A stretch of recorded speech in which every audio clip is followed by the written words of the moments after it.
Y nos vamos con la siguiente sección porque viene un tema bien interesante.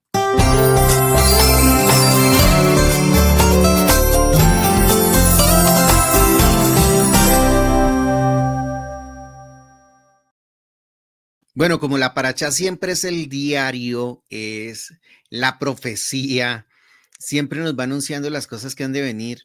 Hemos estado en un mundo muy revolucionado que va demasiado rápido y nos hemos encontrado con noticias que han sido tendencia y, por ejemplo, todo lo que tiene que ver con el secuestro de las personas el 7 de octubre del año inmediatamente anterior, eh, allá por Hamas, ¿no? Y justamente en muchos de nuestros países hemos vivido el flagelo del secuestro, pero definitivamente una cosa es enterarse de que alguien fue secuestrado, otra cosa es tener un familiar que ha pasado por esos procesos. Acá en Colombia en algún momento el flagelo del secuestro se convirtió en pan de cada día. Actualmente sigue siendo un delito demasiado grave y que la Biblia lo castiga con total severidad, pero sin embargo disminuyó muchísimo a lo que fue a principios de siglo, por llamarlo de alguna manera. Entonces, el flagelo del secuestro visto desde afuera, visto desde la noticia, otra cosa es ver el flagelo del secuestro visto desde un familiar y otra es en carne propia. Así que, Pastor Tomás, hemos querido invitar hoy a un hermano, un varón del Eterno muy maduro, que es el hermano Adolfo Jaimes Nieto. Él es un hombre de Torah hoy en día, muy formado, que pasó por esta tortuosa situación, pero los que aman al Eterno, todas las cosas ayudan para bien. Entonces vamos a conocerlo, pastor, así que te invito a que lo conozcamos, vamos a invitarlo y vamos a conversar un poco en este espacio de programa. Shalom, muy buenos días, hermano Adolfo Jaimes, ¿cómo te encuentras? Muy buenos días, amados pastores, amada audiencia de ICI y los demás hermanos que algún día puedan ver o estén viendo este programa. Pues feliz y agradecido con el Eterno por permitirme este espacio, compartir con ustedes esta maravillosa programación que tienen de Café Cheminí y es un privilegio realmente que ustedes me hayan invitado. Les quiero compartir un pequeño secreto. Esto no lo había hecho después de ese suceso con nadie. Aparte de mi familia, le comentaba yo al pastor John que en principio me costaba mucho. Era muy doloroso narrar escenas, situaciones, momentos duros. Con el tiempo, digamos, fue cicatrizando y ahora, en este tiempo, justo ahora que estoy en esta senda, lo puedo tomar con total tranquilidad porque tengo chalón en mi corazón. No, muchas gracias. Muchas gracias, hermano Adolfo, por darnos la oportunidad de entrar en ese espacio de intimidad. Y bueno, primeramente eres un valiente, no solamente Adolfo como hombre, como ser humano, sino son valientes también las familias, tus hijos, tu esposa y todos los que estuvieron allí. Bueno, déjanos conocer un poco quién es Adolfo, antes de que nos cuentes cómo pasó, cómo ocurrió. ¿Quién es Adolfo hoy en día? Hoy en día, bueno, yo soy el cuarto de 5 hermanos, 2 ya fallecieron. Soy natural de una ciudad muy linda en Colombia que se llama Pamplona, norte de Santander. Nací en un hogar católico, como todos, tradicionalmente católico. Pamplona es una ciudad muy religiosa en el catolicismo. Estudié una profesión muy hermosa, yo soy ingeniero forestal y después hice varias especializaciones y una maestría en suelos, en geotecnia y en ingeniería ambiental. Soy gerente de proyectos y bueno, ahorita estoy dedicado a mi hogar, pero primeramente a Dios, sirviéndole a Él de alguna manera o de muchas maneras. Soy un hombre feliz, realmente realizado. He querido estar siempre caminando por donde me indique el Eterno. A veces luchamos con dudas, con recuerdos, pero es más el amor que tenemos por Él que las cosas que nos puedan afectar, digamos, espiritual, emocional o intelectualmente. Eh, Eso es en resumen, pastor. Bueno, casado, ¿cuántos hijos tienes? Sí, soy felizmente casado, tengo una esposa maravillosa, ella se llama Claudia Samira, aquí la tengo justo a mi lado, se las presento para los quienes no la conocen. Somos padres de dos bellos hijos, Claudia Camila. Ella siempre criticó el nombre. ¿Por qué me puso Claudia? Que le dije, por tu mami.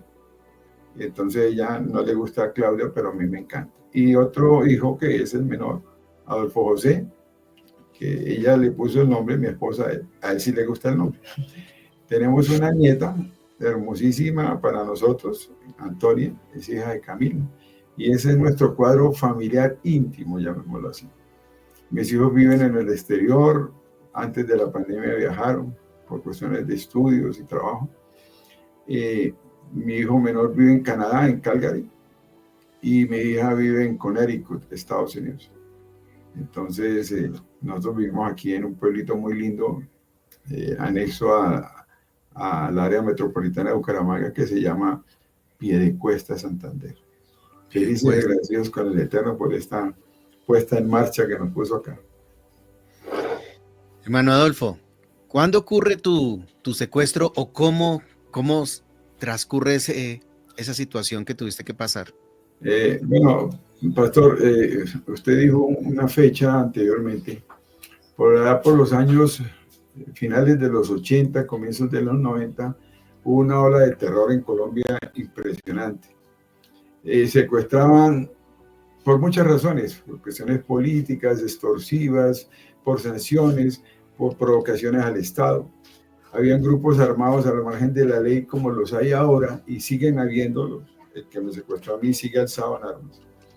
No quiero dar nombres, pero sigue alzado en armas. Y también en esa época el narcoterrorismo también se apoderó de Colombia y de muchas vidas y secuestraron a muchas personas. Justamente leí yo por esa época, antes de mi secuestro, un libro que se llama La noticia de un secuestro. Fue escrita por nuestro Nobel Gabriel García Márquez. Y yo me leí ese libro y creo que lo empecé a leer por segunda vez porque me llamaba mucho la atención. En Colombia llegó a ser tan popular el secuestro que la gente no se le daba nada porque era la noticia del día. Uno nunca llegó a pensar que pudiera pasarnos a nosotros o a nuestros familiares. Nunca. A mí por la mente nunca se me pasó. Entonces, digamos, vivíamos con esa cotidianidad del secuestro. Ya no era una cuestión de noticias nuevas, pero sí los relataban. Yo trabajaba en el sector de hidrocarburos, trabajé muchos años allí, desde el año 89. Me desempeñaba en un cargo importante en una empresa en la costa Caribe que transportaba el gas al interior. Corría el año 97, 2 de enero. Justo ese día, yo creo que el Eterno apareja todo. Estaba de aniversario de bodas con mi esposa.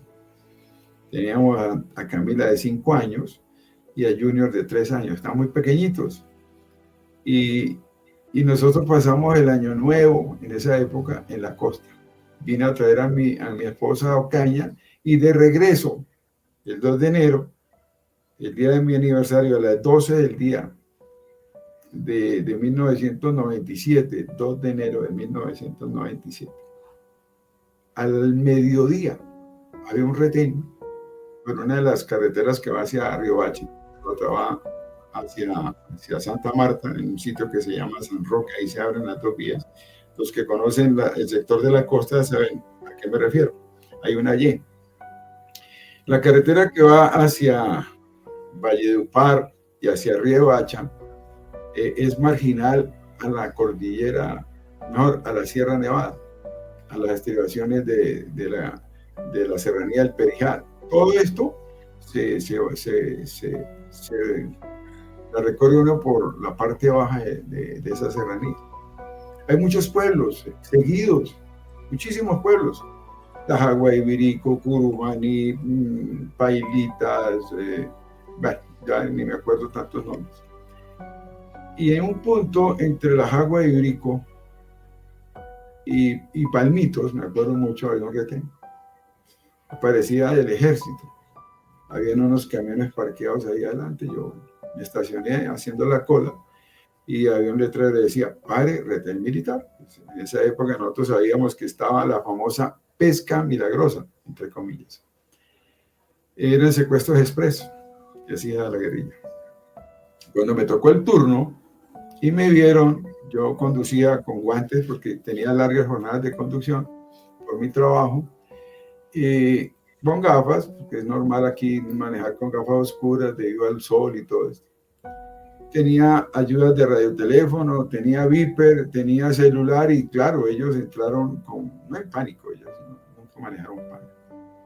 Entraron y dijeron, llegó el que estábamos esperando. Yo me sorprendí porque claro, nosotros estamos comunicándonos con la base, yo ya había anunciado por dónde iba, nos hacían un monitoreo. Y me pidieron el documento, pero cuando vieron el carnet mío lo jalaron y no, este es. Y sin mediar palabras me cogieron del cabello, me tiraron, yo tenía el cinturón, me lo logré quitar y fui de rodillas y de codos al piso, al pavimento. Obviamente que el totazo fue impresionante, como decimos aquí en Colombia. Del monte salió un tipo así, de un aspecto fiero. Yo siempre he dicho que fiero. Nunca había visto una persona con unos ojos que destellaban rabia, odio, maldad. Y me puso una pistola aquí en la cabeza y el pie sobre mi espalda, o sea, me sometió. Me dijo, no se mueva porque si se mueve o intenta algo, aquí mismo lo mato. Me levantaron, me ataron de manos atrás y me pusieron un trapo negro. No puedo decir en cámara qué olía, pero olía feísimo, feísimo. Yo nunca he podido encontrar un olor más feo que ese. No sé si era por el horror de lo que estaba viviendo. Y me tiraron detrás de un vehículo que estaba allí como si fuera un bulto de papas. Allá me tiraron. Dieron vueltas ahí y levantaron el retén y empezamos a andar. Yo sentía que era una trocha. Una trocha en Colombia es un camino veredal destapado normalmente, no tiene lastre. Y brincaba ese carro y bueno, era terrible. De pronto yo gritaba y les dije, tengo mucha sed y tengo ganas de misionar. Pararon el carro y vaya sorpresa, ya había hecho lo que de mi cuerpo en los pantalones, era tanto el susto que yo tenía la sensación de que quería hacer esta necesidad. Entonces me dieron agua y yo no sabía qué hacer en esas condiciones. Ese susto era terrible, terrible, porque ya sabía uno que lo habían privado de la libertad, que era muy difícil zafarse de esos captores. Todos estaban con pasamontañas. Y empezamos a subir por esa sierra del Perijá. Hasta que llegamos a un sitio y me pusieron contra una ceiba. Era una zona selvática. Una ceiba es un árbol gigantesco, tropical, nuestro, hermoso. Ya es una reliquia porque prácticamente están extintos. Y yo sentía que alguien estaba atrás porque jadeaba, pero yo no podía moverme. Me dijeron, usted no mire solamente esa ceiba, ese árbol y usted no se mueve. Yo sentía que entraban carros, salían carros. Y ya eran como las 3 de la tarde o 4, ya estaba oscureciendo. En la selva, oscurece más rápido. En ese momento llegó alguien que se hizo llamar el comandante. A mí ya me habían quitado mis documentos, el maletín de viaje, habían expulsado todo, incluso el computador lo habían revisado, habían hecho todas las pesquisas, entre comillas, para saber a quién tenían en sus manos. Cuando el tipo se me acercó y me dijo, ¿usted qué cree que lo tiene retenido? Le dije, no sé. Ellos esperaban una respuesta y yo de pronto tuve prudencia en no dársela. No me podía ir ni a la izquierda ni a la derecha. Me quedé en el centro, y ustedes me entienden. Y dije yo, no sé qué grupo me tenga, pero lo único que le digo es que cualquiera que empuñe un arma, para mí, es un peligro. y ustedes tienen armas, el ejército tiene armas, unos y otros tienen armas, no sé. La verdad, solamente le pido que me dejen en libertad. Dijo, no. Cuando el tipo ya vio quién era y habían hecho las pesquisas, se identificaron con el nombre propio de ellos, su alias, a qué grupo y organización terrorista pertenecía. Y me dijeron, usted está retenido, porque no usan la palabra secuestro, por nosotros. Me volvieron a encapuchar, me soltaron las manos y me pusieron en un carro y seguimos subiendo hacia arriba. Ese fue el primer día. Yo sentía que me iba a tragar la tierra. Yo no podía creerlo, entonces me acordaba del libro y decía cómo actuaron esas mujeres, que se refería a dos damas prestigiosas de la política nacional, esposas de políticos, gente muy prestante. ¿Cómo hicieron ellas? Entonces empecé yo a recrear todo lo que había leído, todo lo que sabíamos. Yo había tenido mucho contacto con la guerrilla por mi trabajo. Cuando estuve en uno de los proyectos más grandes, participé en la reconstrucción de los oleoductos que volaban alrededor de 300 veces. Sabíamos cómo actuaban ellos, pero lo que yo nunca me imaginé es que iba a caer en manos de ellos. Muchas veces los vimos en las carreteras por donde nosotros transitábamos con nuestro trabajo, en los oleoductos, pero jamás me imaginé que eso me fuera a pasar a mí. Y la forma tan brutal, porque es brutal, a usted lo someten rapidito y claro, ellos se aprovechan del miedo, del terror que uno tiene en ese momento. Y es muy duro, uno queda completamente impotente ante esa situación tan dramática, dolorosa, infame, dramática, sufrida. Tiene todos los calificativos que lo identifican a uno con el dolor y el miedo, porque es terrible. Yo pensaba en mi esposa, en mis hijitos, pensaba en mi padre, mi madre ya había muerto, en mis hermanos. Se me vino la película de mi vida. Y sobre todo, amados hermanos, pastores y los que me están escuchando, se genera una incertidumbre. Es como una bóveda oscura que uno no ve luz. Uno entra en ese laberinto de miedo, de dolor, de angustia, y todo se nubla. Uno no tiene tiempo ni de pensar, ni hacer nada. Yo rompí un llanto cuando el tipo me dijo, usted está retenido, y yo le dije, bueno, pero yo quiero que usted me responda. ¿Usted va a respetar mi vida o me va a...? Yo tuve el valor de decírselo. Me dijo, no, a usted le vamos a respetar la vida.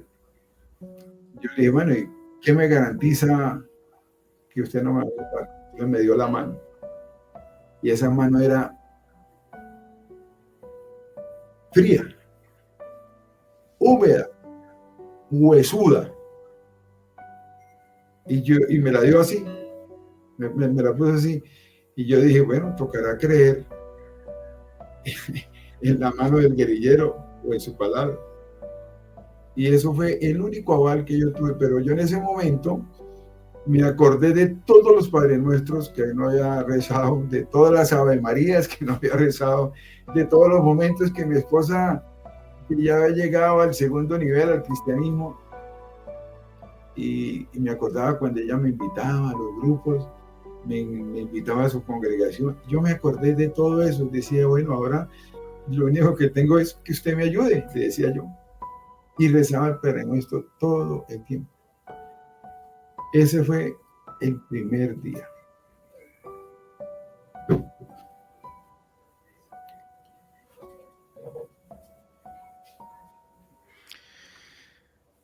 Bueno, hermano Adolfo, ¿cuántos días duró tu cautividad?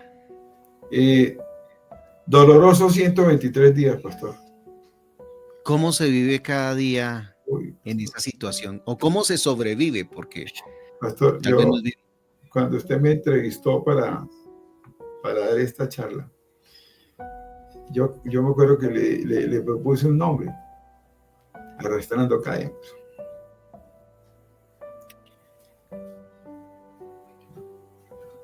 El tiempo no corre. Entonces se convierte en una cadena que uno arrastra todos los días. Todos los días son diferentes. Todos los días te cambian de lugar. Todos los días te cambian de horario biológico, de comidas. Todos los días te hacen una terapia psicológica de terror. Entonces, para ponerle un ejemplo, en los campamentos donde yo estuve, porque fueron 8, que compartí con un alemán, otro ingeniero y un abogado, que fue retenido porque estaban negociando por el ingeniero y no llegaron a ningún acuerdo económico, entonces también lo cerraron. El alemán venía de vacaciones de Ecuador y a través de la embajada y unas personas que se dedicaban a los rescates en esa época, un famoso alemán, fue muy conocido en Colombia por la prensa y todo el mundo, era el intermediario en el caso del alemán. Nosotros, por ejemplo, en la mañana, a veces nos levantaban a las 2 de la mañana, o 3, desayuno.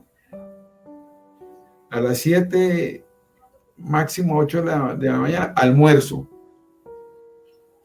Y a las 11 o 12 del día, cena. Entonces, le cambiaban a uno el horario. Si uno necesitaba ir a hacer alguna necesidad, cogía un barretón, el rollito, y iba así el huequito en la zona de huecos. Le decíamos el campo minado, nosotros, los que estábamos secuestrados. Pero lo triste no es que íbamos solos, íbamos con el guerrillero que desajustaba el arma, la desaseguraba y estaba ahí. Entonces, dígame, ¿qué tortura es esa? Yo quisiera que alguien pensara en ese momento lo doloroso y vergonzoso que tenía que hacer uno delante de ellos. Si estábamos hablando entre nosotros, de pronto sentíamos que caían hojas de los árboles y era que ellos estaban arriba escuchándonos. Si salíamos a la quebrada a darnos un baño, en un claro que había una quebradita, ellos desaseguraban sus fusiles y nosotros íbamos delante. No teníamos dónde sentarnos y cogíamos el plato, la cucharita y acurrucados teníamos que hacer equilibrio para llevar la sopa, que no era sopa. Eran muchas cosas. El trato grosero, inhumano, era de todos los días. No teníamos ninguna libertad, no podíamos casi hablar, no nos permitían que estuviéramos en grupo, nos separaban. La alimentación era miserable. Yo opté por tomar agua de panela. Entonces, me dieron una ollita, un pocillo, un plato y una cuchara. Entonces, yo las tenía como el objeto más valioso, no las compartía con nadie. Entonces todos los días hacía agua de panela y tomaba agua de panela. Llegué a perder 25 kilos. Porque realmente no me provocaba la comida y eso me enfermaba. Eso hacía que yo me debilitara, porque a nosotros, cuando se les ocurría, a las 8 de la noche, nos levantaban de las hamacas, teníamos unas hamacas con unos toldillos y unos plásticos encima para guardarnos de la lluvia. Nos levantaban, teníamos que recoger todo, meterlos en las mochilas y caminar de noche, amarrados o agarrados de la cola de la mula, sin linterna. La mula sí sabe por dónde va porque ellas tienen visión nocturna. Nosotros teníamos que seguir a la mula. Y eran caminatas de horas y horas hasta que amanecía. Era un sufrimiento total. No podíamos nosotros leer o escuchar música, si era que había música. Yo tenía un radiecito de 8 bandas, 9 bandas que habían antes. Y en la tarde salía la luciérnaga aquella. Y yo la escuchaba. Y entonces a las 11 había un programa que llamaba Las Voces del Silencio. Y yo esperaba de pronto algún mensaje que nunca llegó. Entonces el día a día de nosotros era así. El tiempo no pasa, el tiempo hay que arrastrarlo. Uno, a que hora llegue el siguiente día, sobre todo que uno no sabe qué va a pasar al otro día. Y ese día era un día más. Yo tenía una gorra y ahí le marcaba una rayita cada que pasaba. Y tenía un palito y le hacía una muesca también. Y cuando llegaba el fin de semana le ponía una muesquita más grande, una rayita más grande. Ese era mi almanaque. A mí me picaron los nuches. El nuche es un insecto que te deja la larvita, el huevito, y nace la larva, y ella eclosiona y produce una pústula dolorosísima. Me acuerdo que me salió una en el pecho, una en la pierna y otra en el muslo, y yo no sabía qué hacer. Entonces el alemán tenía Domeboro, me acuerdo. Entonces calentamos agua y yo me puse agua caliente para a ver si salía la cabecita. Y traté de despicharme eso y ese dolor no era insoportable. Entonces él trató de hacerlo y peor. Y yo me llené de valor y dije, no, yo lo tengo que hacer. Y me despiché eso y salió mucha pus, salió mucha sangre. Y entonces alguien por allá dijo, aquí hay una hierba medicinal, y me puse una cataclama y eso. Después hice lo mismo con los otros dos, pero eso fue algo doloroso. Y ellos no se preocupan si tú estás bien, si estás sano. No, tú eres un objeto económico, político o de castigo. Esas son las modalidades de ellos. Esa es su industria del terror.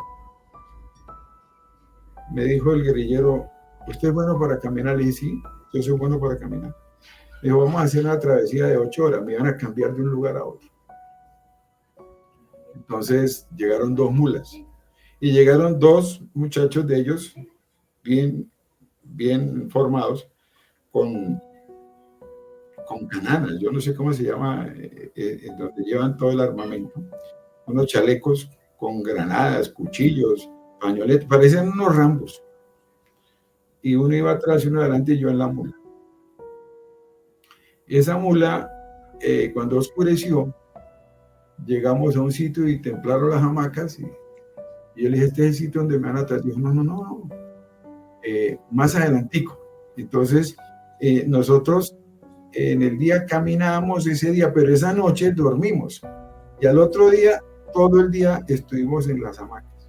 Por la noche retomamos la caminata. Y yo me acuerdo que antes de llegar a una casita, pasamos por un sitio de mucha maleza. Eran cultivos abandonados, entonces hay mucha maleza. Y yo me llené de garrapatas. Y una garrapata aquí, en nuestro trópico chiquitica, que te invade el cuerpo y te come. Entonces yo la golpeé con mi cabeza y claro, me invadió todo el cuerpo. Cuando llegamos a una casita, una cosita de nada, había una señora, una viejecita, toda linda, no me acuerdo. Y yo desesperado. Entonces cuando ella me vio así, ella con una lámpara de querosén, me alumbraba y me decía, ay no, usted se tiene que quitar la ropa. Literalmente me desnudé. Y ella me dio querosén. Con querosén me lavé. Y entonces la combinación de ácido ascórbico, que es lo que le inyectan a uno los insectos cuando lo pican, más un subproducto del petróleo, pues era una toxina tremenda. Entonces me hinché todo el cuerpo. Ella me pasó jabón de la tierra. Estos días el pastor hablaba del jabón de la tierra. Es un producto artesanal muy conocido desde nuestros antepasados. Y con eso me bañé. No dormí esa noche absolutamente nada. Era terrible, me ardía todo. Mi esposa me acomodaba una latica de Vaporú y me habían dejado un maleticito donde yo tenía algunas cosas personales. Entonces me acordé del Vaporú y me apliqué Vaporú y eso fue todo. No, terrible. Al otro día le dije al muchacho, oiga, pero a mí me dijeron que eran 8 horas. Dijo, no, eso le dijo al comandante porque para darle moral, ellos hablan de la moral. porque hace 15 días trajimos un gordito por acá y se nos murió y tuvimos que sacarlo en bolsas. Entonces, ese era el ánimo de ellos, o sea, una psicología de terror, una tortura psicológica. 8 días duramos en esa caminata. 8 días terribles por senderos, por peñascos, por quebradas, por abandonadas, por donde usted quiera. 8 días yo me caía porque tenía los zapatos sport, no tenía botas, no tenía nada.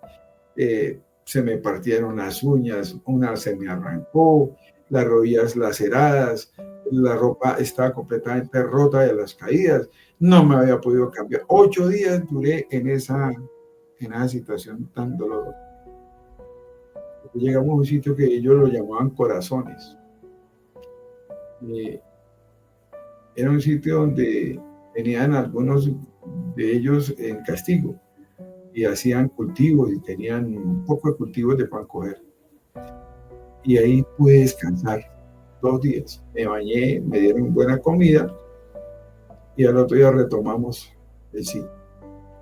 Caminar a donde me iban a llevar ellos. Llegamos a lo alto de la sierra y una de las molitas se murió. Porque ellos me decían, ¿qué es la espuela? Yo no sabía qué era echar espuela. Yo les daba espuela a esa pobre animal y hasta que yo le abrí la barriguita y empezó a salirse el intestino. Yo lloraba. Yo decía, ay Dios mío, maté a la mula. No, es que esos animales son flojos. Entonces el tipo cogió su rifle y le pegó un tiro. Yo lloraba. Yo no sabía si después el que seguía era yo. Logramos pasar esa montaña y bajar. Y ahí había un grupo como de unos 15 o 20 de ellos en unas camionetas. Ahí llegaba la carretera, hasta ahí llegaba o comenzaba la carretera. Empezamos a bajar y llegamos a una parte plana. O sea, bajamos de la cordillera para volver a subir. Le dieron instrucciones, póngale el antifaz al civil. Me volvieron a poner ese famoso trapo que olía horrible, horrible. Ellos olían a trago, olían a droga, olían a comida, olían a sudor, olían a todo menos a bueno.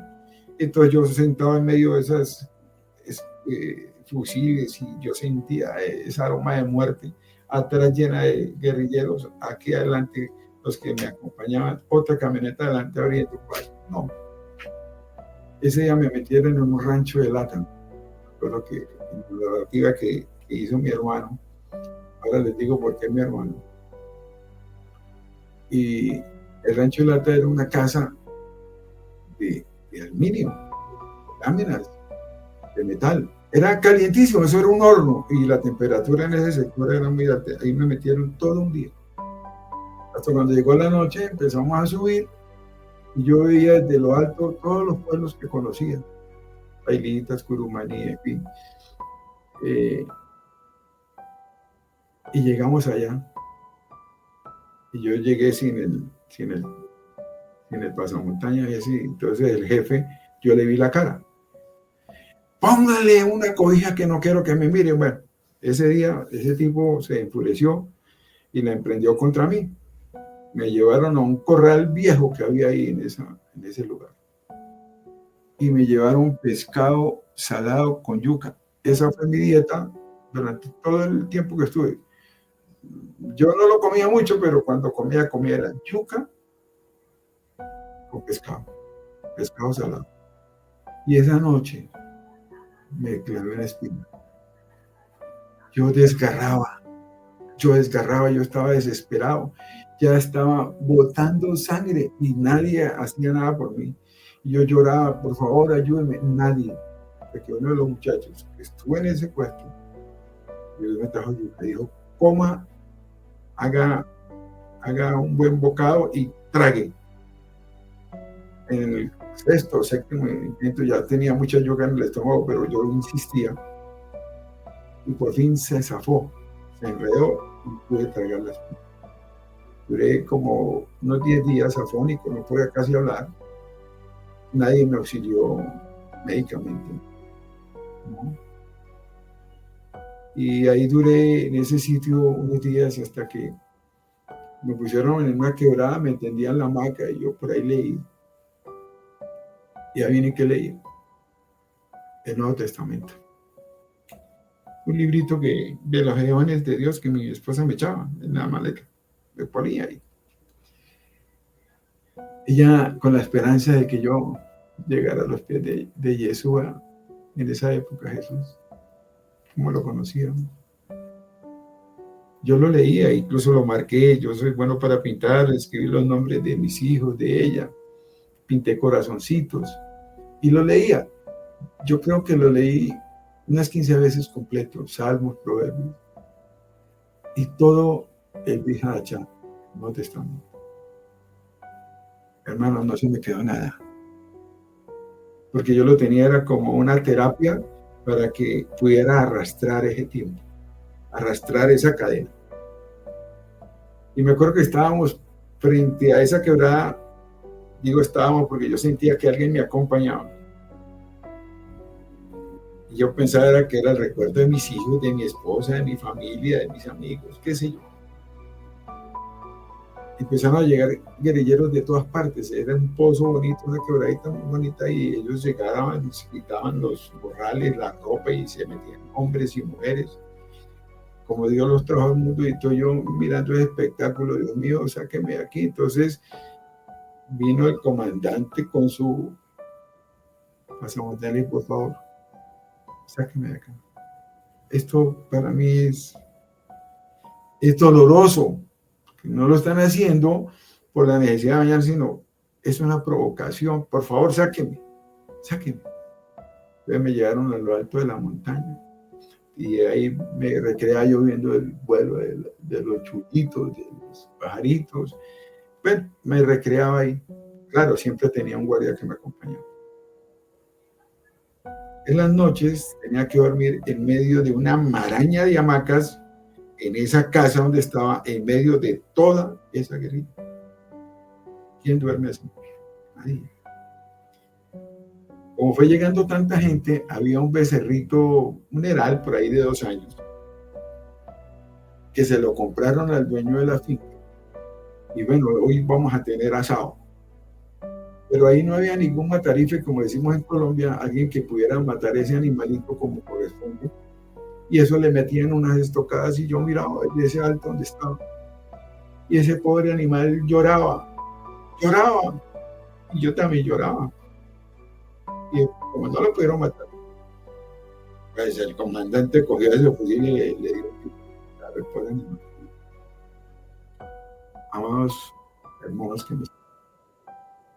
Yo nunca había visto algo tan dantesco, tan desgarrador como lo que vi ese día. Le sacaron una pierna como pudieron, sin abrirle ni sacarle los intestinos ni las vísceras, nada. La pierna, le quitaron la piel y empezaron a rebanarlo con la sangre. El músculo brincaba, todavía tenía vida, todavía tenía circulación. Y fueron sacando lonjas de carne y a un caldero inmenso que tenían, fueron tirando eso. Imagínense eso con sangre. Amados, hoy que nosotros entendemos lo que significa eso. Yo no pude, yo devolví favores y no pude ver ese espectáculo. Después me trajeron un plato de esos, hermanos, yo lo rechacé y yo me pongo, por ejemplo, yo eso no como. Cosas como esas tuve que vivir yo. Y a ellos no se les da absolutamente nada, porque su clamor, su consigna, su grito de guerra evoca la muerte, ni un paso atrás, liberación o muerte. Eso es lo que ellos todo el tiempo hablan. Y ellos se comen la ración que les corresponde a diario, porque dicen, si hoy me mata, otro se lo va a comer mañana. Revolución de estómago, como yo siempre se los dije en su cara. Fue algo doloroso y muchas cosas que tuve que vivir, sobre todo en las noches, que me permitían prender el radiecito y con una linternita chiquita que tenía, leía la Biblia. Una noche yo me acuerdo que me levanté porque quería ir al baño, entre comillas, y mis botas estaban llenas de agua. Ya me habían dado unas botas de agua. Estaban llenas de agua. Entonces cuando me la puse, claro, me mojé todo. ¿Por qué lo hacían? Porque si yo me levantaba para escaparme, entonces me adelantaba rápidamente. Y cuando escucharon que yo me puse las botas, de una vez llegaron los guardias. ¿Qué pasa? No, pues eso hacían ellos. Como era en un sitio lleno de barro, porque la humedad en esa selva es alta, llueve bastante. Entonces uno caminaba entre el barro. Entonces yo hice unas estrellitas con madera y las ponía debajo de mi hamaca para levantarme en seco. No, me las quitaba. Me las quitaba. Todo lo que uno trataba de buscar como bienestar, ellos le quitaban ese poco bienestar que uno lograba por su ingenio de encontrar, se lo quitaban. Porque ellos lo que querían era tortura psicológica. Cuando me entrevistó a mí la personería para que hicieran el reconocimiento como víctima, me decía, ¿y a usted lo amarraron? ¿A usted lo golpearon? ¿A usted lo hirieron? ¿A usted no sé qué? Le dije, no, doctora, me amarraron al principio, después estuve suelto.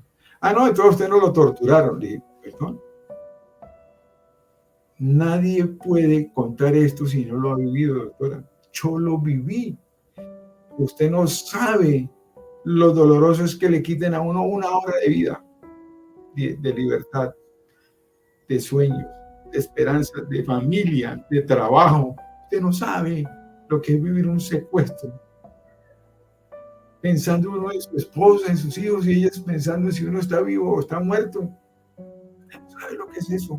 Usted simplemente me está haciendo una entrevista para evaluarme si tengo derecho o no a un reconocimiento por parte del gobierno. Pero escriba lo que quiera. Lo que viví yo, solamente yo lo viví. Usted tiene que hacer su trabajo, pero hágalo bien.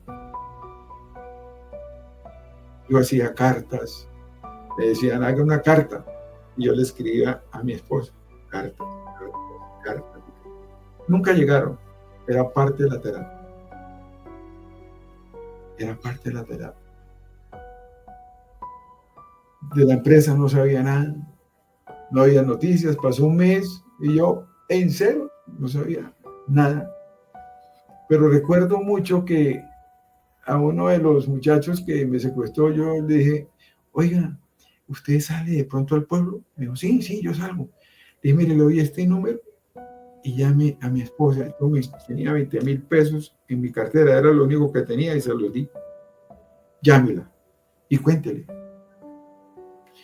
Por esos días habían secuestrado en Express a un venezolano, a un ingeniero de una de las carboneras, de una mina de carbón muy prestigiosa de la región, a la esposa de un juez y a un negociante en ganado de los llanos, un finquero de esos poderosos hacendados de allá. Entonces todos estuvimos en un lugar encerrado y yo escuchaba que lloraba una niña y lloraba una señora. Los otros 3 fueron saliendo de a poco porque iban pagando el rescate express, vaya, traiga tanto y dejamos salir a su familiar y así era. Entonces yo quedé solo con el señor finquero, yo lo llamo. Entonces yo lloraba, la señora lloraba, entonces yo le dije, señora, ay no, y asustadísima, no sabía quién hablaba. Yo le pasé una tarjeta de presentación mía y con número de teléfono. Le dije, mire, si usted algún día sale, yo sé que usted va a salir, llame a mi esposa y cuéntele. Eran 2 emisarios, los 2 hicieron la tarea. Sin embargo, mi esposa se enteró y ella no creía, porque yo siempre, cuando estaba fuera de mi casa, la llamaba 3, 4, 5, los que trabajamos fuera de nuestras casas y tenemos ese amor y ese apego por la familia, estamos pendientes, llamando a toda hora, a ver cómo están las cosas, reportándonos como decimos en Colombia. Y claro, ella 3 días y yo no me reportaba, se pudo imaginar lo peor. Y cuando llama a una señora para decirle, no le creyó, pero cuando llamó el otro señor, muchacho, ahí sí creyó. Estoy retrayendo un poquito la historia del convento. Pastor Johnny, Pastor Tony y audiencia, hola que me escucha. Este suplicio uno no se lo desea a nadie, porque no está secuestrado solamente la persona, sino su familia. Su familia. Le secuestran a uno los sueños, le secuestran a uno el amor, le secuestran a uno la esperanza, la fe, la poquita que yo tenía. Le secuestran a uno lo más hermoso que uno tiene, es la libertad. Mis pequeños hijos no entendían todavía, de pronto Camilita entendía un poquito más, Junior no. Una mujer muy joven, no tenía experiencia en la vida, solamente tenía el apoyo de su mamá, de su familia, de sus hermanos y el de mi familia, claro. Mis hermanos preocupados, todo el mundo preocupado, pero no tenían una salida, no tenían un punto de partida, porque no había comunicación. Ellos, parte de la tortura es dejar que el animalito se engorde, ¿sí? Para generar más necesidad y poder sacar un mayor botín. Juegan con las necesidades de todo el mundo. Y en esa época no se podía negociar un rescate. Había una ley nacional que lo prohibía.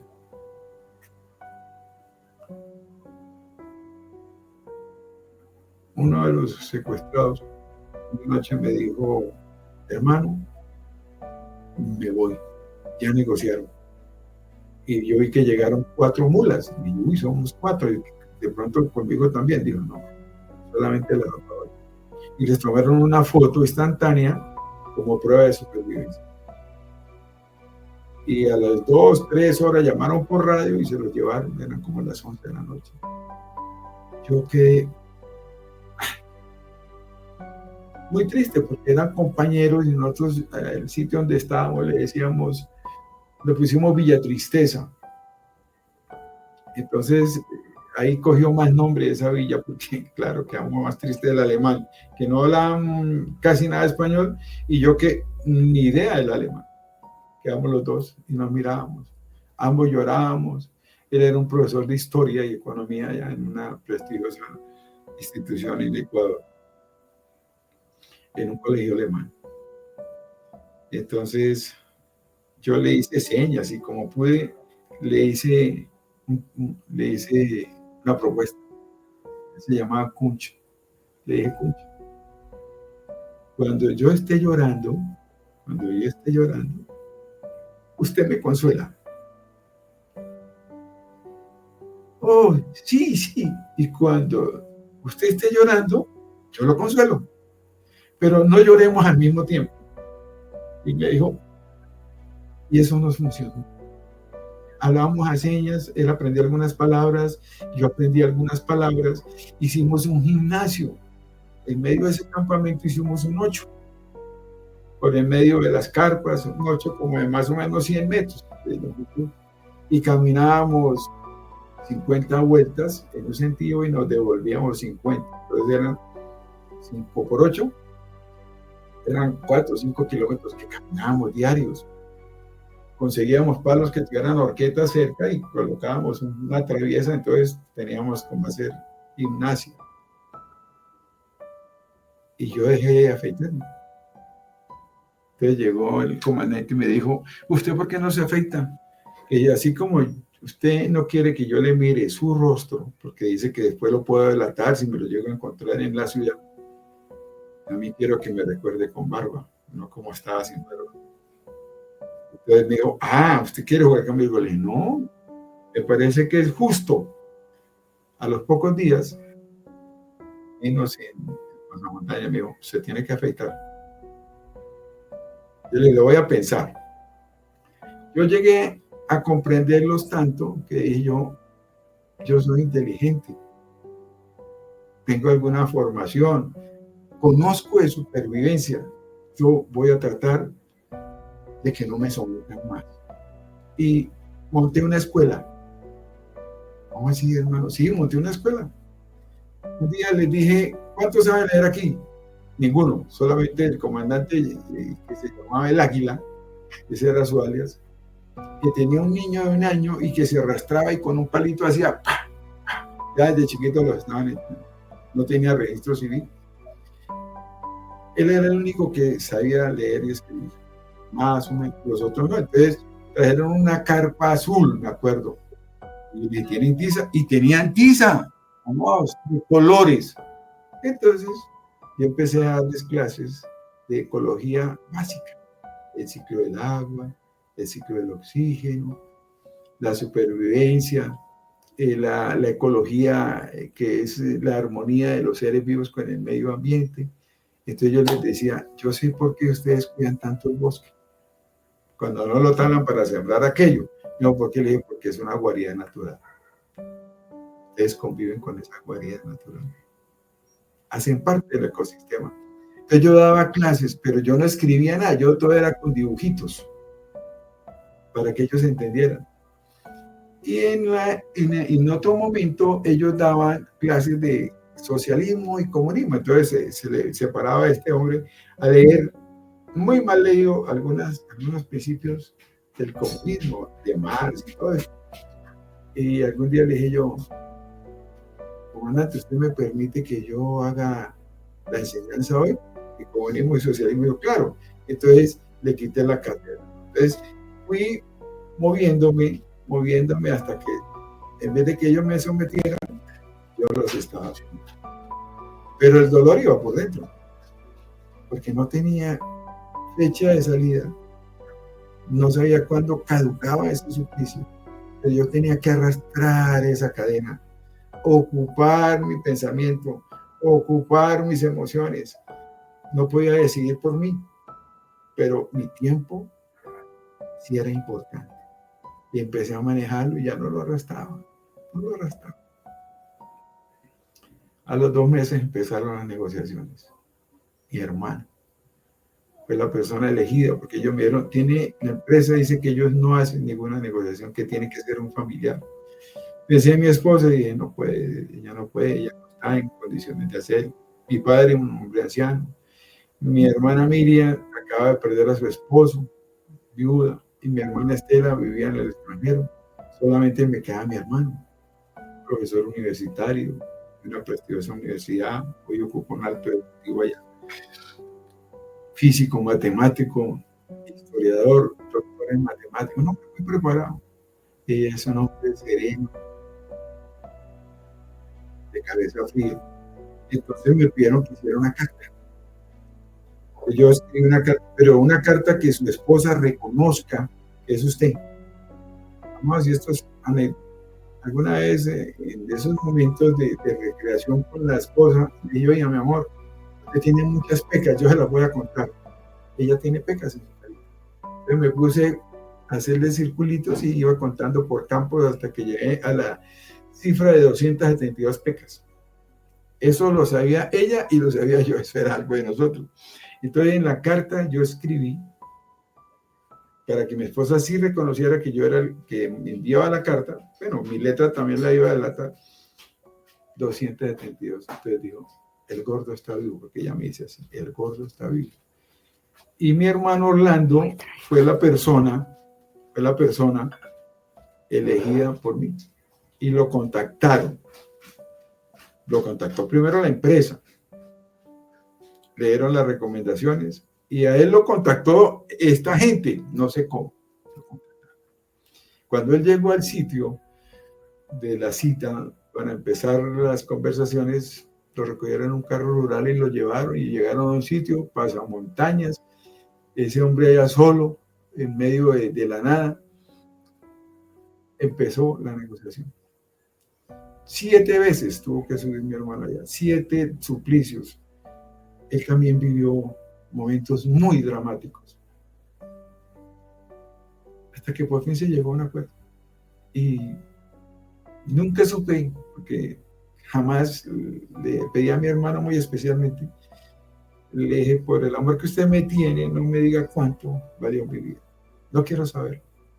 Y hasta hoy, amados, no lo sé. Pero lo único cierto es que uno empieza esa cuenta regresiva de cuándo va a salir y es cuando más se alarga el tiempo. Yo me enfermé, no comía, empecé a vomitar sangre, Y una noche me acuerdo que estaba muy enfermo y cogieron una de esas mulas y pusieron 2 palos atrás, amarraron los cinturones, cabulla, hicieron como una especie de camilla y arrastran, me llevaron como 2, 3 horas por una trocha imposible de caminar. Llegamos a una casa, una especie de finquita, y el dueño salió con una jeringa esas de inyectar ganado y me inyectó buscapina, porque el cólico era impresionante. Bueno, me dieron hierbas y esa misma noche me regresaron. Yo pensé que yo me iba a morir esa noche. Pero ¿saben qué, hermanos? Yo siempre pensé que todo esto tenía un propósito. Era forjar mi carácter, era aprender a sufrir con el dolor y a superarlo, era aprender que la tristeza no lo puede a usted acabar y que siempre hay una esperanza. Y como nos decía estos días el pastor, sueñen, no dejen de soñar. Yo soñaba con ese encuentro con mis hijos y con mi esposa. Abrazarlos, sentirlos, todo lo que uno anhela cuando quiere ver a la persona que ama. Y yo decía, Dios mío, usted me va a sacar de acá. Y yo me acuerdo que hice promesas a ese Dios que todavía no conocía, pero que sabía que me estaba cuidando. Y les voy a contar una pequeña anécdota, porque hay muchas cosas que quizás en este momento no me llegan. Se me paró en el día 68 una mariposita aquí en mi mano. Y esa mariposa tenía sus alitas ya un poco desgastadas, estaba llegando a su final de su vida. Y en la parte dorsal aparecen los números 68, 86, depende de cómo usted lo mire, 98. Y yo decía, ve, qué curiosito esto, mira esta mariposita, y se me para. Las mariposas normalmente no te buscan. Entonces yo la miré y de pronto desapareció. Era el día 68 de mi cautiverio porque yo lo miré. Y cuando vinieron a darme la noticia de mi liberación, llegó otra mariposa, pero ya con las alitas completicas. Y el número que se dibujaba era el día 98. Y ese día 98 me dieron la noticia de mi salida.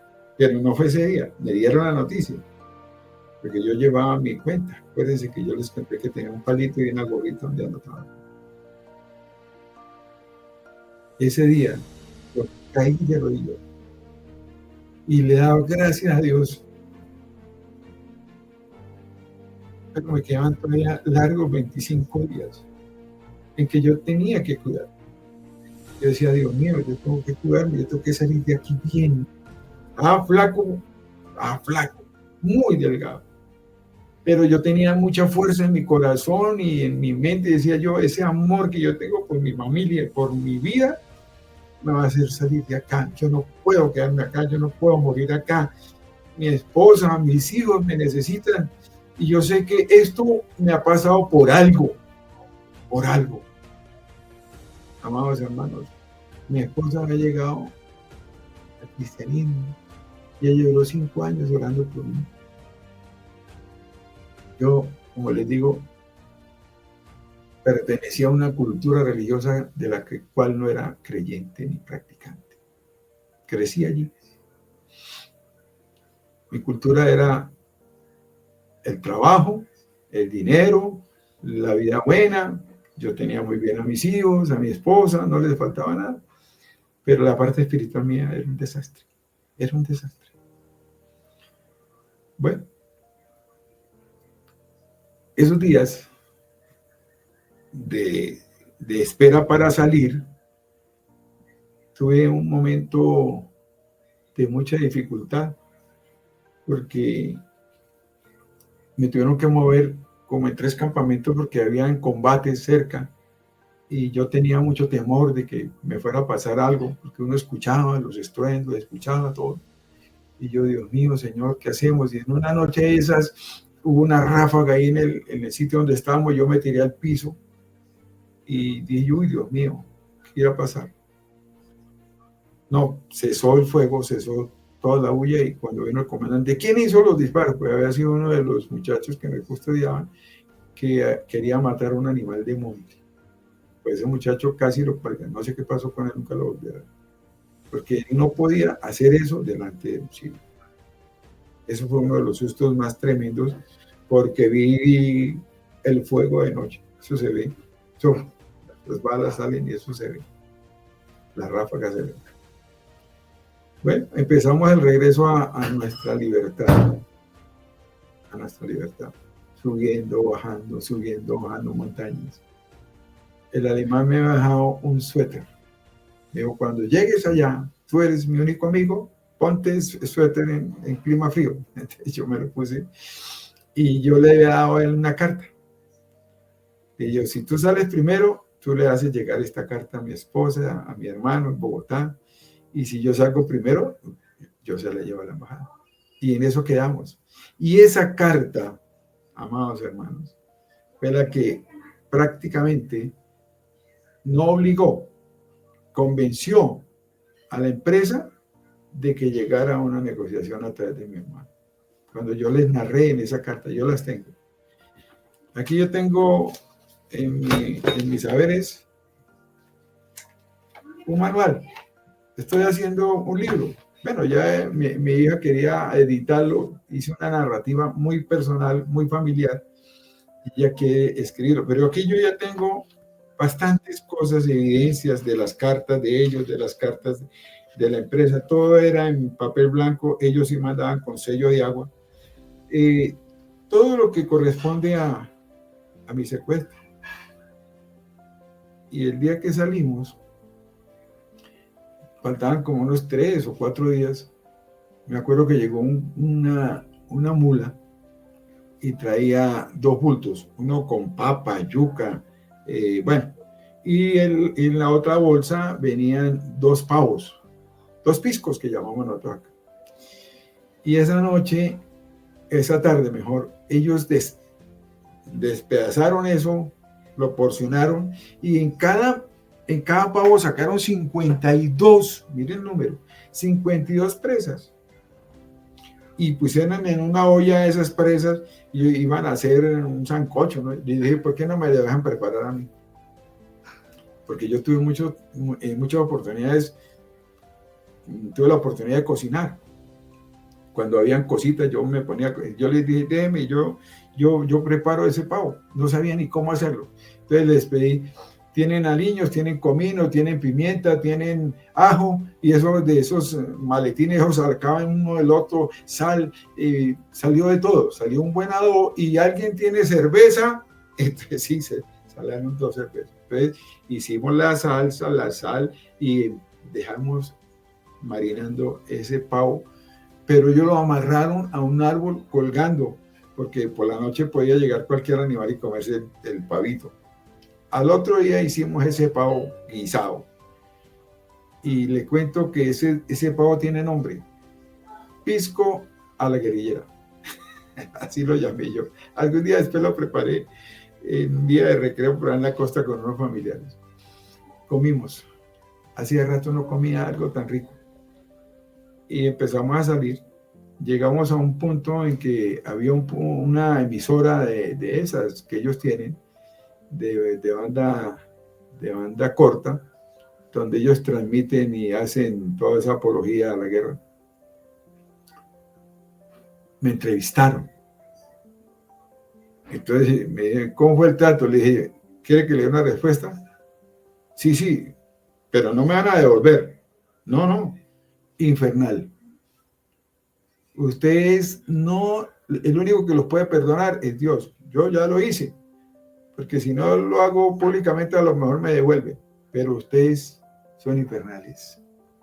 Ustedes no tienen alma. Ustedes no tienen amor por la vida, que es el regalo más preciado que Dios nos dio. Ustedes no tienen sueños. Ustedes actúan, reaccionan por el estómago y por el odio que hay en su corazón, pero no por su espíritu, porque está en ustedes, pero no es de ustedes, lo manejan otras entidades. Y eso les dije de todo en la entrevista. Bueno, seguimos caminando, fueron La salida duró como unos 23 días, entre paradas en campamentos y todo esto. Entonces me dice, ¿se tiene que afeitar? Y dije, no, yo ya dije a usted que no me afeitaba. Bueno, me quitaron la vara, me quitaron la gorra. Yo había dejado una muda de ropa para el encuentro con mi esposa. Pues yo soñaba, yo decía, eso me lo pongo el día que yo salga y me encuentre con mi esposa. Me dejaron debajo de unas matas de bambú, me acuerdo tanto, una quebradita, y había guerrilla por todos lados, bien uniformados, y yo a todos les decía que hasta luego, y me despedía y no sé qué más cosas. Y yo vi pasar un carro, una doble cabina, me acuerdo que era azul, con una banderita de la Cruz Roja, y pasó. Y después pasó otra sin la banderita. Volvió a pasar la de la banderita, pero la otra no pasó. Y yo, nadie me decía nada. Nadie me decía nada. Yo, ay Dios mío, que el de la banderita sea mi hermano, porque él era el que estaba haciendo toda la gestión de rescate. Cuando se paró el carro que no tenía la banderita y se bajó el flaco, así le digo yo a mi hermanito. Yo lo vi, yo era un ángel, yo lo veía resplandeciente y yo decía, no puede ser. Y él me hacía, venga, venga. Y yo despidiéndome de la guerrilla, despidiéndome de cada uno de ellos, dándole las gracias. Pero yo después entendí que yo le daba las gracias era porque no me habían matado. No, nada más por eso. Y cuando yo cogía a mi hermano, yo lo abrazaba, yo lo besaba, me decía, monte rápido, hermanito, que esto está muy, muy duro, esto no ha terminado. Y yo me subí, yo casi no lo dejaba manejar porque yo lo abrazaba y bajamos por esas trochas, había que pasar por otro sector que era de enemigos de estos, hasta que llegamos al poblado. Allá estaba mi hermano mayor, que ya no está con nosotros, esperándome. Y había pues el grupo Gaula y otras personas de la Cruz Roja para Barranquilla. Yo lo único que quería era ver a mi esposa y a mis hijos. Y me provocaba de todo lo que veía en ese camino. Por ahí llegando a un pueblo que se llama Ciénaga, muy lindo, venden ostras. Y yo quiero comer ostras. Pararon y me dieron ostras. ¿Qué más quieren? No, bueno. Pero yo parecía un niño chiquito. La luz me cegaba porque durante esos 4 meses yo no vi la luz. No vi luz, no había linternas, no había velas, solamente la linternita que medio leía yo en las noches, la Biblia. No había nada de eso. El radio se me desapareció una noche, me lo sacaron, nunca volví a escuchar las voces del silencio, ni la luciérnaga. Cuando llegamos a Barranquilla, la empresa tuvo especial cuidado de no prensa, de no nada de eso. Y a mi esposa la habían alojado en una parte de estudio. Y le dijeron, téngale comida, prepárele comida, haga de cuenta que lo está recibiendo en su casa, porque ella también había tenido terapia psicológica. Cuando yo vi a mi esposa delgadita, ella me había hecho un garro, como decíamos acá, un costal de hueso.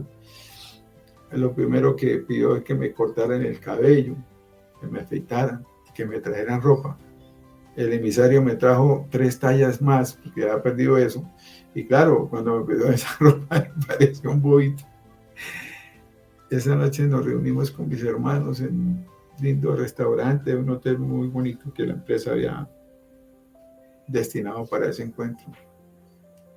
Y yo no pude comer. Dije, ¿qué estamos celebrando?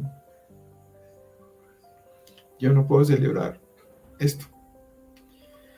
Y querían que yo les contara detalles. Yo no pude. No pude.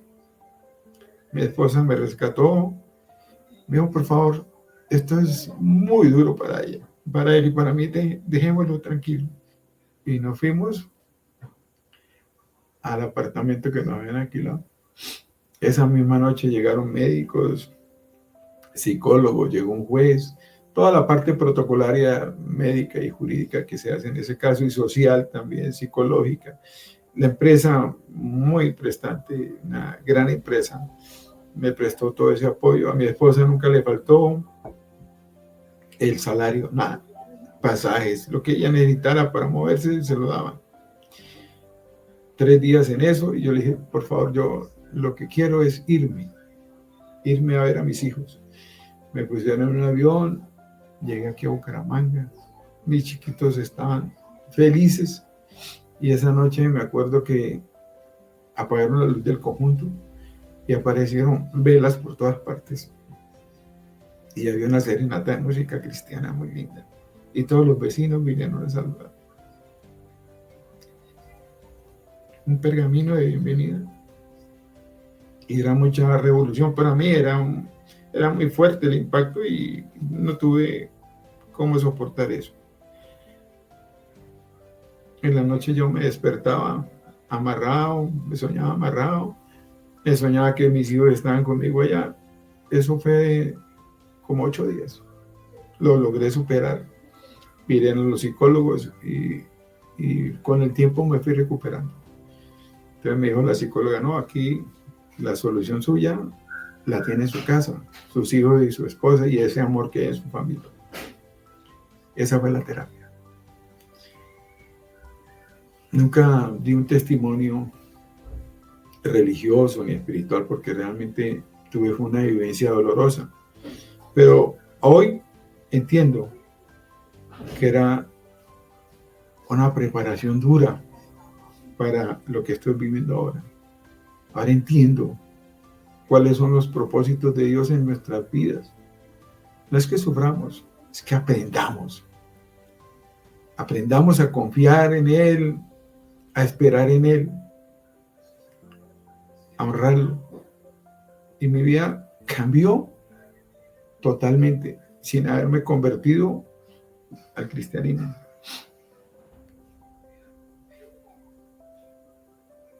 Y yo tuve que retirarme de la compañía porque cuando me dijeron, puede volver cuando usted quiera, tómese el tiempo.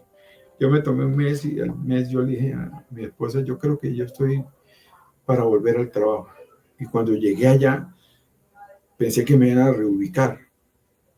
No tanto trabajo de campo, pero no, el trabajo suyo es el mismo.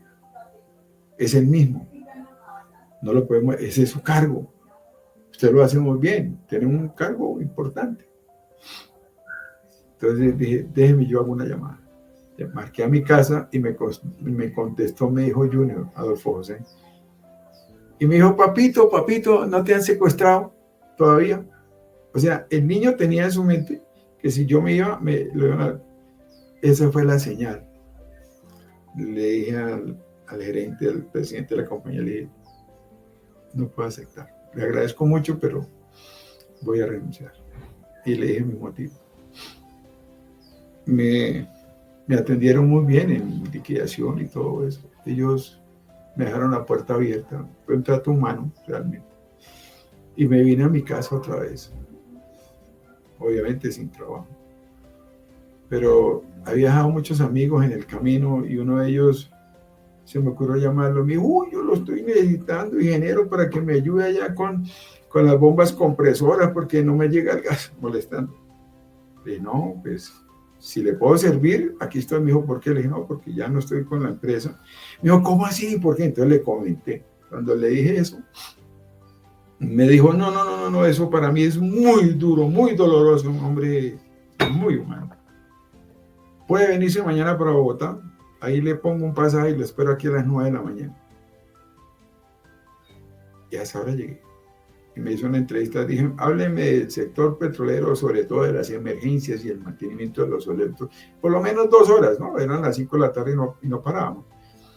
Entonces yo le dije, bueno, doctor, le dije, ¿qué base me va a dar? Yo pensé que me iba a dar como ingeniero residente, y me dijo, no, yo necesito un gerente. Le dije, pero yo no he sido gerente. Dijo, no, yo tampoco soy ingeniero, usted me hace ingeniero y yo lo hago a usted gerente. Usted va a hacer al principio lo que yo le diga, el resto, la parte técnica, la de usted. Hicimos una amistad, ella murió en Londres, muy linda, y empezó otra vida para mí. Entonces nos fuimos de Bucaramanga, Él nos pagó absolutamente todo el traslado. Llevamos nuestros hijos a los mejores colegios en Bogotá. Ellos desde muy pequeñitos aprendieron el inglés, que hoy por hoy les ha servido muchísimo para su vida actual y profesional. Y empecé una vida que no esperaba. Mire cómo el Eterno me estaba premiando y yo todavía ni siquiera, o sea, yo le daba gracias, pero no era de él, no me sentía de él. Y me pusieron en un nivel muy alto profesionalmente, laboralmente, económicamente. Muy bien. Tenía acceso a clubes, a cosas, carros, top. Cosas que se vuelven espejismos cuando el propósito del Eterno es otro. Y estando en Bogotá, mi esposa me dice un día, mi amor, yo me voy a ir a bautizar. Dije, ay, se me enloqueció ahora sí. Yo no le puse talanquera. Le dije, vaya. Y me quedé con los niños viendo televisión. Pero como me gusta la cocina, le preparé una sopita, le preparé un platico que a ella le gusta. Y cuando llegó como a las 3 de la tarde en Bogotá llueve. Y llegó mojadita.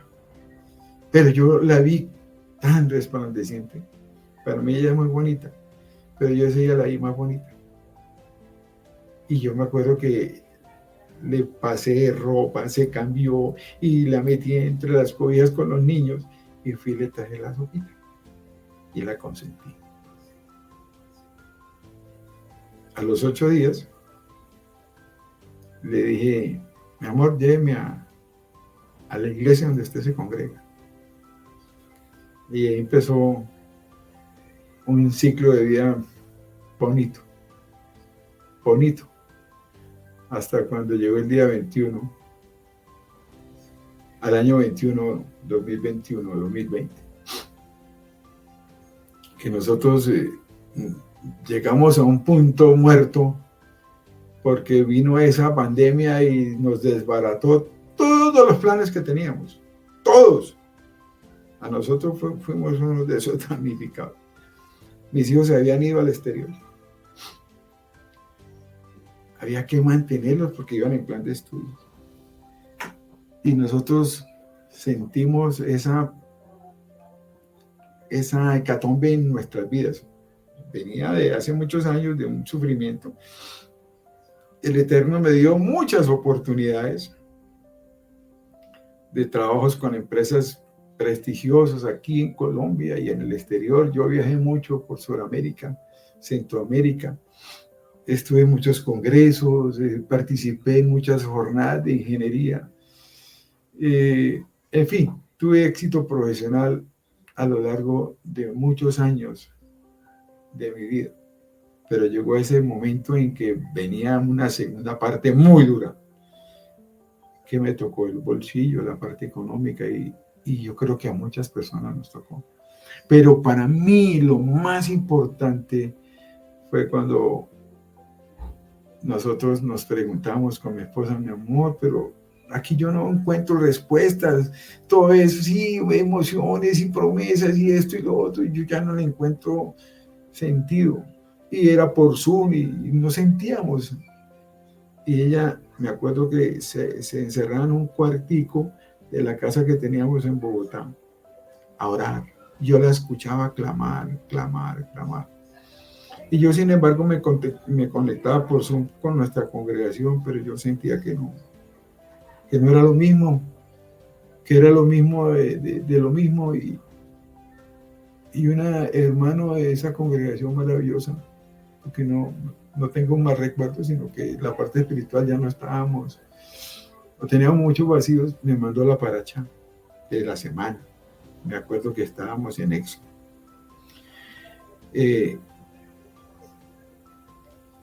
Y me dijo, hermanito, aquí le mando para que lea. Cuando yo lo llamé, le dije, oye, hermanito, ¿y esto qué es paracha? Empezaron todas las preguntas. Y mi esposa, por su lado, había tenido una revelación a través de un versículo, Mateo 6:33, y ella lloraba y decía, gordo, aquí está la respuesta, gordo, aquí está la respuesta. Le dije, mi amor, yo no sé si aquí está la respuesta, pero me mandaron esto. Y nos pusimos a estudiar. qué era la paracha y qué significaba Mateo 6:33. Y nos metimos en el Google Rabino Club a explorar y encontramos un mundo de ideas, conocimientos, comentarios, prédicas, de todo. Y encontramos que muchas de nuestras preguntas se empezaron a llenar ahí. Sentíamos un gozo cuando veíamos cómo hacían el Shabbat, un gozo cuando veíamos que las fiestas, bueno, muchas cosas, un montón de respuestas que se dieron así. Y lo primero que empezamos fue darle gracias al Eterno, y nosotros nos daba 2, 3 de la mañana, como estábamos solos, podíamos trasnochar, pandemia, lo que fuera. Entonces nos daba 2, 3 de la mañana buscando aquí, buscando allá, prédicas de un lado, prédicas del otro, y nos llegó una prédica que nos impactó, y después llegó otra que nos impactó igual. Entonces entre las dos hicimos una sola, una hermosa moré y un gran moré que desapareció y ahora volvió a aparecer, que nos enseñó lo que era la identidad. Y la otra, el amor a Yeshua. Uy, eran dos combinaciones perfectas. Ahora tenemos que buscar dónde congregarnos. Esto no se puede comer solo, esto hay que comerlo acompañado y a goticas, con cucharita pequeña. Y llegamos a una linda congregación donde duramos 4 años. Pero por la gracia y misericordia del Eterno, ahora estamos acá. Salmo 23 nos trajo a este lugar. Salmo 143:10 fue mi consuelo cuando salí del secuestro.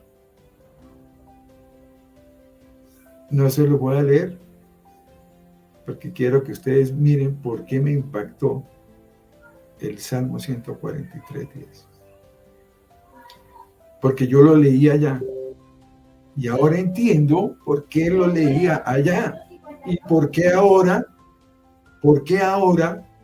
lo estoy viviendo. Y nos unimos a ese vuelo 358 gracias al Salmo 23.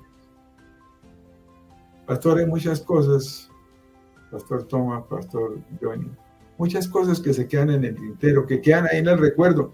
Pero si algún día el Eterno me permite editar esto, publicarlo, téngalo por seguro que a todos mis hermanos de ICI les voy a dar una copia autografiada. Gracias, Pastor. Oh, hermano Adolfo, una historia impactante, inspiradora, y cómo te lleva a crecer, ¿no? Cómo se nace, se renace en medio de las cenizas en algún momento, y cómo todo esto hoy sirve para edificar las vidas de muchas personas que están atravesando por situaciones muy tremendas, pero en medio de eso encuentran una voz de consuelo, una voz de esperanza. No, pues muchas gracias, y estaremos atentos a ese libro, que queremos leerlo, queremos tenerlo en nuestras manos, apoyar eso, porque eso es Torah. Torah es vivir más que saber, y obedecer más que muchas otras cosas. Hermano Eduardo, pues muy admirados por tu historia de vida, tu familia, esa gran esposa, esos hijos que han pagado un precio inmenso. Yo creo que tenemos que hacer otra entrevista con ellos o con ella para aprender un poco, conocer un poco más de cerca el otro lado, ¿no? El otro lado de la historia, porque definitivamente estoy seguro que esto también dejó en ella unas enseñanzas tremendas y que hoy sirven para edificar a muchas otras personas. Pues, hermano Adolfo, no más sino agradecerte. No nos podemos extender más por el tiempo, pero sí invitarte a un próximo programa para lograr poder compartir con tu amada esposa y hacer algunas preguntas, y muchas preguntas, muchos mensajes que quedaron acá en el chat, gente escribiendo de muchos lugares, enviando saludos, manifestando su admiración. En verdad, qué bonito es recibir ese cariño del que en este momento te están expresando en redes sociales. Y bueno, eso es Café Chimini, un lugar donde nos sentamos, compartimos de Torah y compartimos de la vida. Bienvenido nuevamente a este espacio, hermano Adolfo. Es un espacio es un espacio de ustedes también y gracias, gracias. De verdad que estamos como impactados, como tenemos que procesar todo esto y bueno, muchas gracias. Y a seguir trabajando y sirviendo en el Eterno, en lo que ustedes están haciendo allá en Bucaramanga, ante todo entregando y sirviendo a las demás personas que lo requieren. Entonces, voy a leerte algunos, si quieren, las personas que nos ven, por favor, escribir algún mensaje. Vamos a leer 2 minuticos de mensajes. Nos extendimos un poquito en el programa hoy, pero valió la pena. Y no, espectacular, espectacular. Y verdad, agradecer a tu esposa, porque sabemos que ella ha estado todo el tiempo ahí detrás de esta historia, mejor dicho. Vamos a leer algunos mensajes que te escriben. Vamos a ver por acá. Nos saluda el pastor Roberto y dice: maravilloso, el milagro de vida. Gracias a Hashem, que nos hace libres, dice el pastor Roberto. Dice que quiere una copia pronto del libro. Lina Marcela Alfonso dice: hermano Adolfo, gracias, qué testimonio tan maravilloso, los admiro mucho como esposo y familia, gracias por abrir su corazón, que Dios les bendiga en gran manera. Isaías Noche, ¿y qué nos dice el hermano Isaías desde México? Bueno, nos saluda y nos envía su mensaje desde Easy Oeste, Tijuana nos pone. Zulma Muñoz nos dice: enséñame a hacer tu voluntad porque tú eres mi buen Dios. Que tu buen espíritu me guíe por un terreno sin obstáculos. Salmo 143:10. Diana Magnolia Sánchez dice: gracias por su valioso testimonio. Yo quiero ese libro. Amado hermano Adolfo, un abrazo desde Bogotá. Desde Perú también nos saluda Derwin Wilches y dice: un hermoso testimonio que nos lleva a entender cómo el Eterno trabaja. Zulma Muñoz nos dice: gracias hermano, muy bendecida con tu testimonio. El pastor Roberto nos escribe y dice: gracias por compartir esa difícil prueba. Iris desde Puerto Rico nos dice: wow, impactante testimonio de vida. Y Marcela también nos escribe: como esposos son una pareja muy linda. Pastor Roberto Alfaro dice: no es un castigo, es una enseñanza de vida. Rosa Glorita Bolívar dice: qué hermoso mensaje.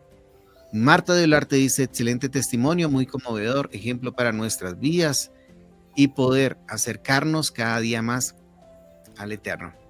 Entonces, hermano Alfonso, estás invitado para que dentro de 8 días nos acompañes con tu amada esposa para compartir un poco algunas preguntas que nos quedan ahí para plantearles. Bueno, muchas gracias para todos. Estas experiencias nos ayudan a cultivar el espíritu y a fortalecer el carácter. Nosotros no sabemos qué nos va a pasar, pero debemos prepararnos siempre para lo mejor y a veces esperar lo peor. Porque si estamos preparados para lo mejor, eso nos va a ayudar para soportar lo peor. Y cuando uno ve en otras personas el sufrimiento, no crea que de pronto no le puede llegar, le puede llegar. Yo leí un libro que me impactó y después tuve que vivirlo. No. Amados hermanos, perseveren, confíen en el Eterno, amen a su familia por encima de todas las cosas de este mundo. Primero Dios, claro, en el orden bíblico.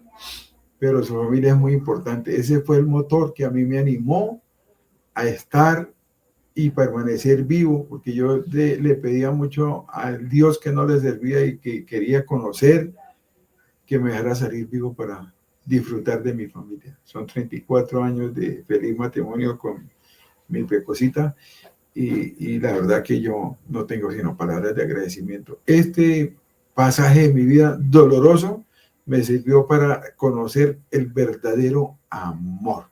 Gracias, amados hermanos. Chalón, chalón. Chemini es una bendición muy grande, pastor.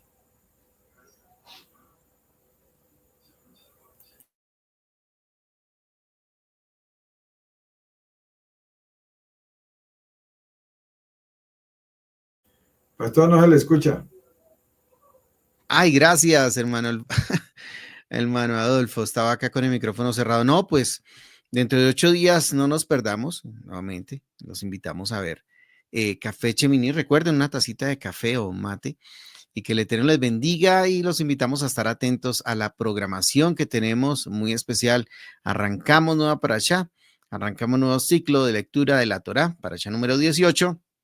Así que si quiere aprender más o quiere saber un poco, profundizar en estos temas, lo invitamos para que nos escriba, nos deje un mensajito por acá y síganos en redes sociales y ayúdenos a compartir este programa para que el mensaje de salvación llegue a muchas personas que lo requieren en su vida. Así que shalom, shalom, bendiciones, hermano Adolfo. En 8 días nos vemos de nuevo. Shalom, shalom.